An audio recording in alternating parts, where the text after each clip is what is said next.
In Washington, D.C., President Jimmy Carter and Panamanian leader Omar Torrijos signed a historic treaty transferring control of the Panama Canal from the United States to Panama by the end of the 20th century.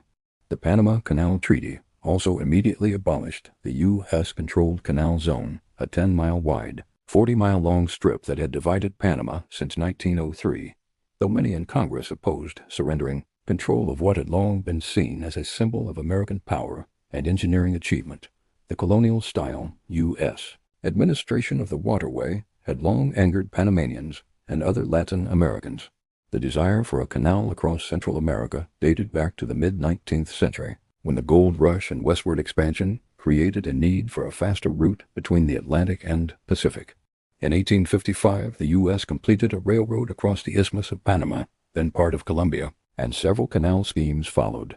French engineer Ferdinand de Lesseps, builder of the Suez Canal, began work on a sea-level canal in 1881. However, poor planning, disease, and financial failure doomed the project by 1889. 3 years later, former chief engineer Felipe Bonavarilla took over the failed company's assets.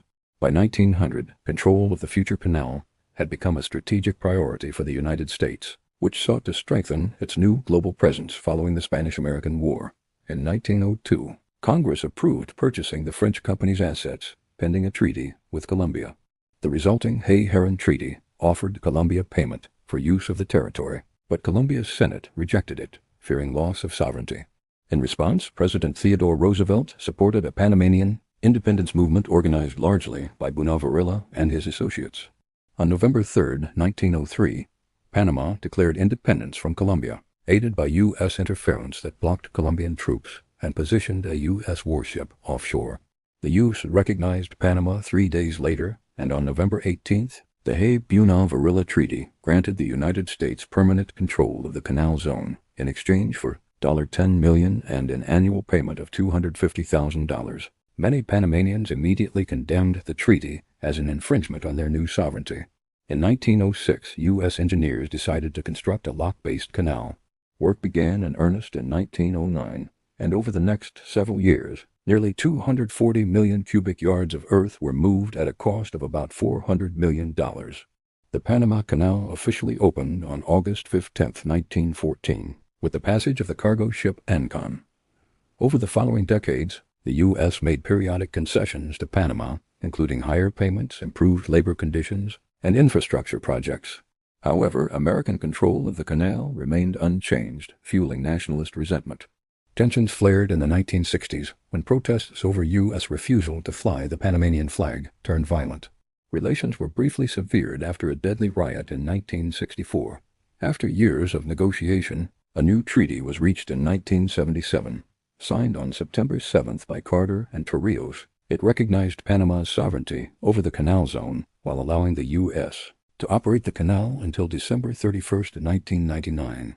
Despite strong opposition in Washington, the Senate ratified the treaty in 1978 by a single vote. It took effect in 1979, creating the Panama Canal Commission, composed of 5 Americans and 4 Panamanians, to jointly oversee the waterway.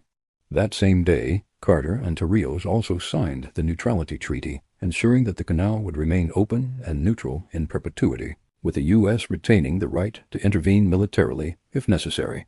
The clause later served as partial justification for the 1989 U.S. invasion that ousted Panamanian dictator Manuel Noriega. Panama's democracy was restored in the 1990s, and at noon on December 31, 1999, the United States officially handed over full control of the Panama Canal to Panama. To avoid conflicting with Millennium celebrations, the formal ceremony took place on December 14th, with former President Carter representing the U.S. After exchanging notes with Panamanian President Mireya Moscoso, Carter simply told her, "It's yours."